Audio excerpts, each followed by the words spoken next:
privacy, and they want a time to heal.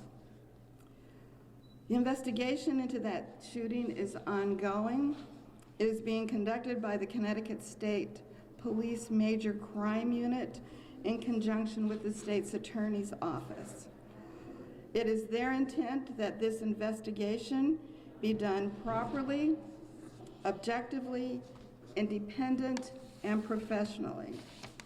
This incident betrays police activity gone horribly wrong along the Hamden-New Haven line, and now Stephanie, as well as many residents, her family, her friends, must live with the consequences and resulting uncertainty of what was by every definition an unacceptable response.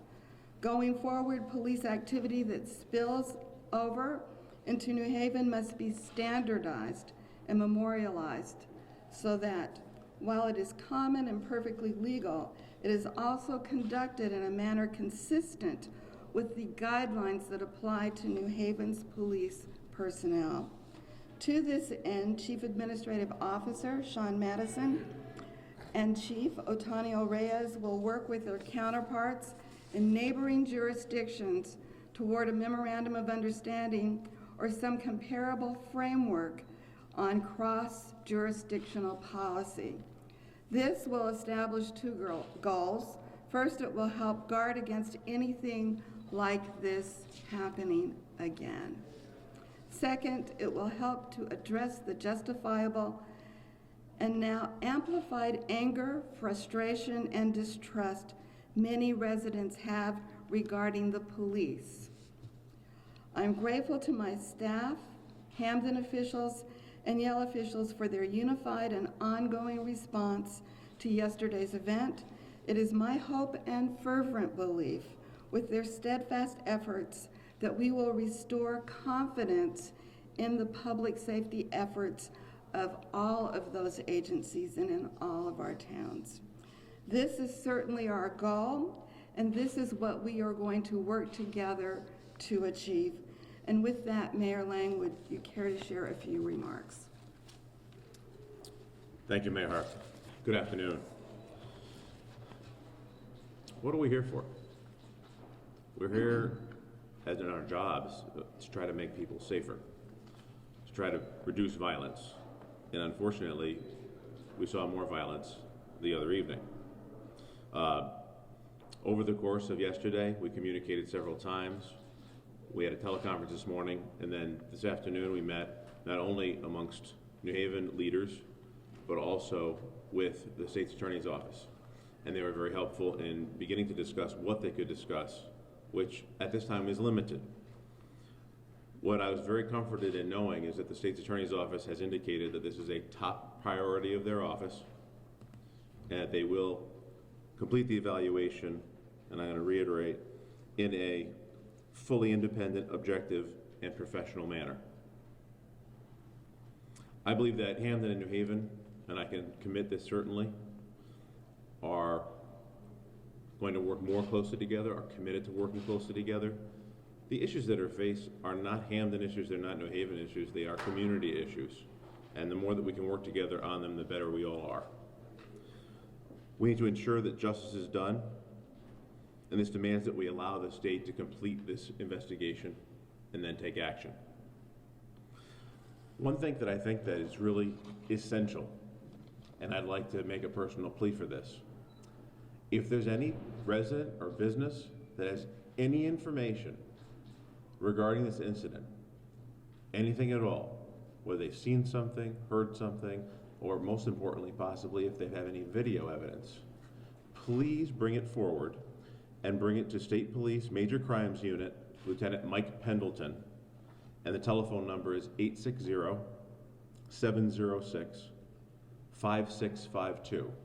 The more information that they have, the more accurate an investigation they can complete. Hamden Police and the town of Hamden in general is here. We are committed to working together. We're going to prevent violence, we're going to work to prevent crime. One small action that we're going to take moving forward is we're going to start attending the police community district meetings. the district management team meetings, so that issues that are on our borders facing both communities can be worked on together. And I think that's going to have immediate impact starting on day one.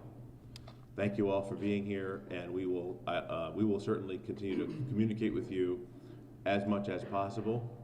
And I believe that our chiefs are going to talk about the state's attorneys coming back and being able to talk about some rough timelines and what was asked for by the community, and which I believe was committed to today, as high a level of transparency as possible from their office.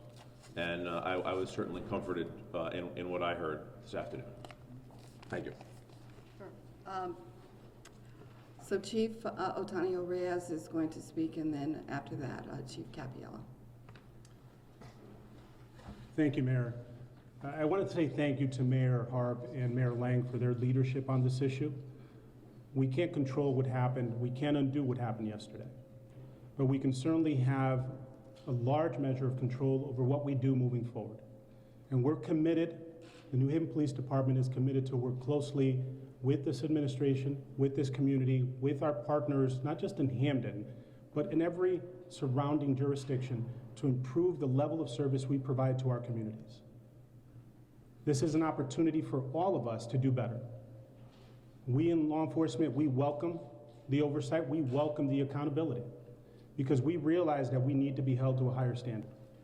And so we're here today to stand together, to promise you, to promise this community that we are going to do better, because that's what we're called upon to do. And I'm going to reach out to I'm going to appeal to every leader, every community leader, every law enforcement leader, every political leader. This is an opportunity for us to engage each other in better policy, engage each other in better community relations, but more importantly, engage each other to heal this community. We've gained a lot of strides in the city of New Haven, particularly in community policing and community police relations. Incidents like these erode the trust community has in its police department. And it doesn't matter that it happened by another police officer. In this profession, when one officer in any state does anything, it impacts the image of policing everywhere. That's what's unique about this profession. So I appeal to this community to join forces with us, not divide during this moment, and help us be part of the solution, help us be part of the healing. And I want to appeal to my officers and all law enforcement. This is not a time for us to stand back. This is a time for all of us to be leaders. From every officer on the street to every commander, let's help this community heal. Let's improve relations, and let's rebuild the trust that was lost yesterday with the actions that we're taking. Thank you. Thank you. I just want to reiterate what Chief Reyes has said. I think it's important for both of our departments, as well as the other departments that are surrounding our communities, that we work together. That, you know, everybody talks about town lines and whose community this, whose community that. It's all one community. Town lines are just a line that the tax office cares about. I care about the people. I care about our people. I care about the people in New Haven. I care about New Haven's officers. I care about our officers. And the only way that we can work and get this better is that we work together. You know, we need to learn from each other. Mayor Lang has said that he's pledged that we will start attending the management meetings. My officers will be more visible at the Intel meetings and the ComStat meetings that New Haven holds weekly and daily. So I'm committed to work with New Haven. I'm committed to work with the other surrounding towns, so this way our communities feel as we are one. We can't be us against them. We can't be in our own community, separated by who lives in the north end, who lives in the south end, who lives in the east side, who lives on the west side. It's all one community. And as far as my office and my officers are going to know, that's how we're going to look at it. We are one community. Thank you. Thank you very much. I don't know, Chief, want to say something? Just very quickly, this is the type of incident that, as Chief Otonio Reyes said, many times will erode the trust in public safety from the community. What we want to say in the city of New Haven is that the public safety sector, we are seamless when we service our community. We are in the community, we are proud to be members of the community, And when these instances happen, we want the community to reach out to us and participate in those investigations. Many times there are rumors, there are different stories that fly so fast, they fly faster than the actual news, and it becomes convoluted and it becomes polluted. We want to make sure that the proper information gets to the right investigators so that this can be dissected, we can move forward, but we can also make sure that we take the steps to prevent this from happening again. And I just want to say to the members of the fire service who actually responded as well, there are many times that you say the fire department takes a long time to get to those calls. We cannot enter a scene like that until it is safe. So we want to make sure that our policies are followed as well. So I would just say, as we move forward as a community, please participate in this, that we all come together and make sure that we share the information that we have so that we can build better policies and build better relationships in the future. Thank you very much, and I guess we'd be happy to answer any questions that we can answer. This question is for Mayor Lane and Chief Capiello. The community has made a very clear call for all of the surveillance video and body cam video to be released, and dash cam video that exists. Do you adhere to that? Will you adhere to it? Will you release that video immediately for the community to have trust, as you say, and transparency in this investigation? We discussed that with the state's attorney today, and we're willing to release whatever video or audio is not pertinent to the investigation, that wouldn't taint the investigation. I'm not sure what we're going to be able to do today or tomorrow, but by Friday when we reconvene, I think we're going to have a lot more information and be able to provide more information and more substantive video and audio that people are looking for. So you're saying by Friday there could possibly be some additional video released from the We department? got from the state's attorney. I want to make sure I'm not misstating. My belief was that from the state's attorney that by Friday we should have. So what happened was the state's attorney and the state's police confiscated all of the video, so it's in their jurisdiction right now. And so as soon as they have basically gone through it to determine whether or not there's any evidence, they will return it to the police departments, and then you're hearing as soon as he gets it, he will release it. Absolutely. And we don't have a time frame as to when this investigation will be complete, right? You know, one of the things that the state's attorney said was that a lot of the evidence has gone to the state lab. They can't really say how long it's going to take to investigate and to do the laboratory tests that need to be done, but that he's hopeful that it will be done relatively quickly. Why wasn't Yale police officer there at all, and did he discharge his weapons? I just want to finish, I want to add to that last answer. There was certainly a commitment to it being expeditious. And there were 25 people from the state on site yesterday, and many of them for 12 hours. So they're taking the investigation seriously, and a lot of time has been put into it already. The question is, why was a Yale police officer there at all instead of a New Haven police officer? And did he discharge his weapon? Has he been put on administrative duty? One of the things that we can't say is why they're there, but as you know, ever since Sandy Hook, we've been on a sort of universal radio and cam, and so whenever anything happens and someone calls out to both New Haven police, it goes to Yale police as well. My understanding is that that person was about 3 or 4 blocks away over at Science Park, which is very close, and heard the call through that radio transmission.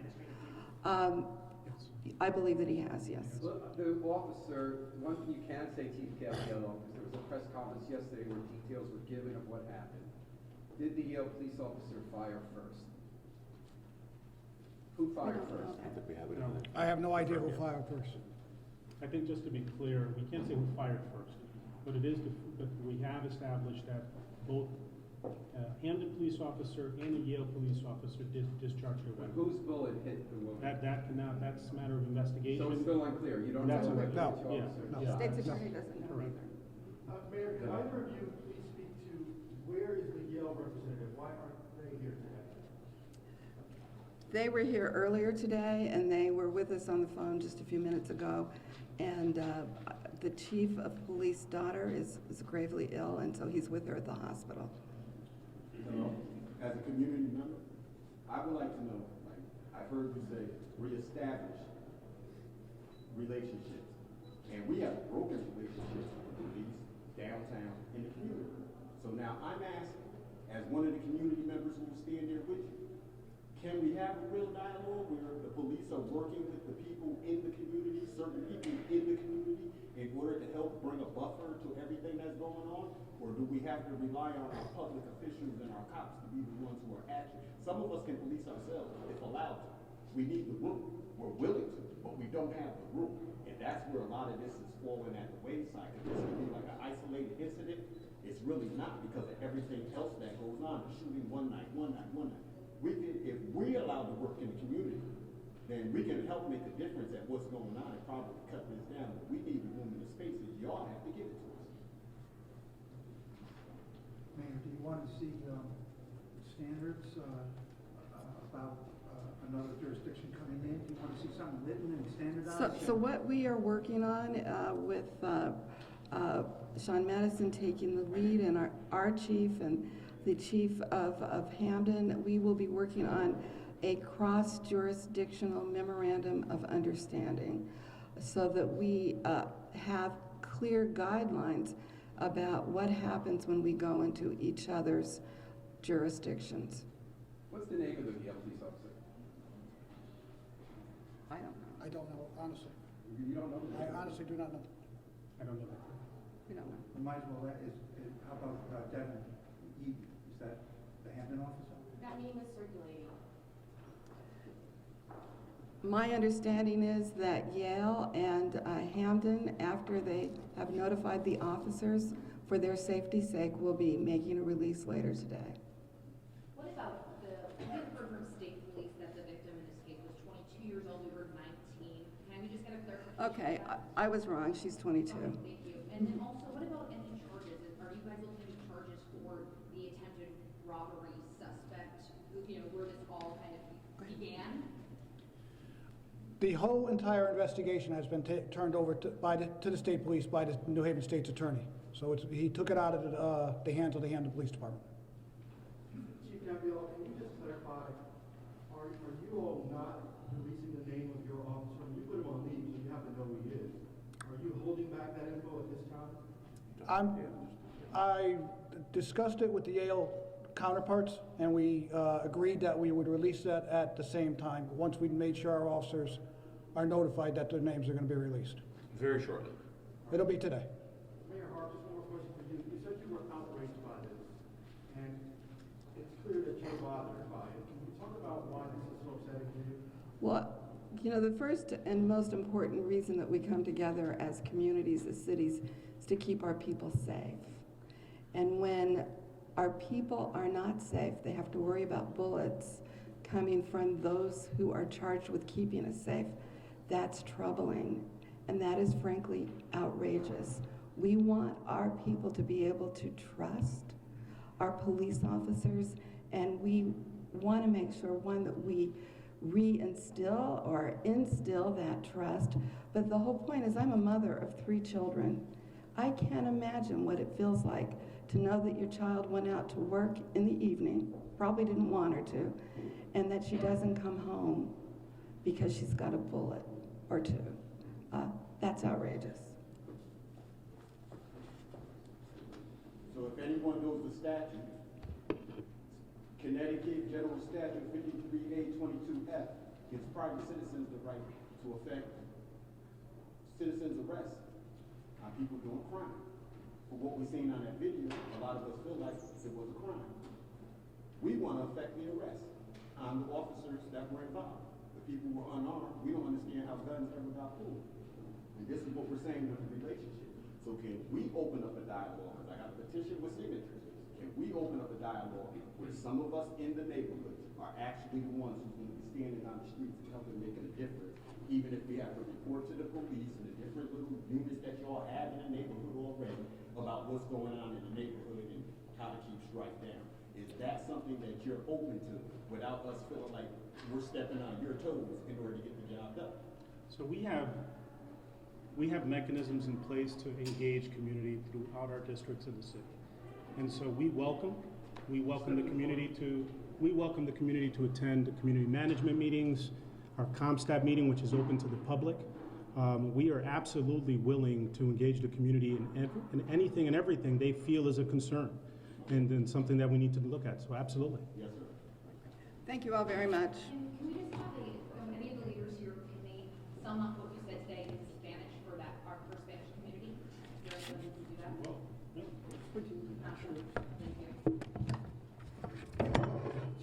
So para la comunidad hispana, queremos dejarles saber que estamos unidos con los alcaldes, estamos unidos con todos los policías para tratar de establecer pólizas para que la comunidad esté y se sienta más protegida de su policía.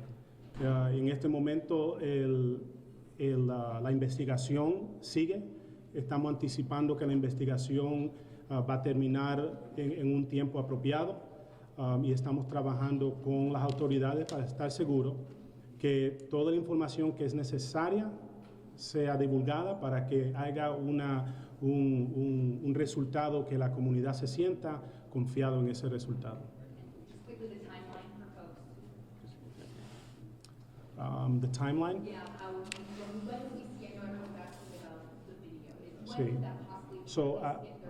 si hablamos con el State's Attorney Pat Griffin y él nos aseguró, aunque no hay un tiempo definido, que va a trabajar hacer todo lo posible para que esa información salga lo más pronto posible para que la comunidad sepa lo que está pasando. Quiero también dejarles saber a la comunidad hispana que si alguien tiene información acerca de cualquier aspecto de esta investigación, que deben de llamar al Lieutenant Mike Pendleton al 860-706-5652 con esa información. Gracias. How willing has Yale really been to work with you if they're not even willing to send a representative? They have been very willing, and we will continue to work with them. Thank you very much.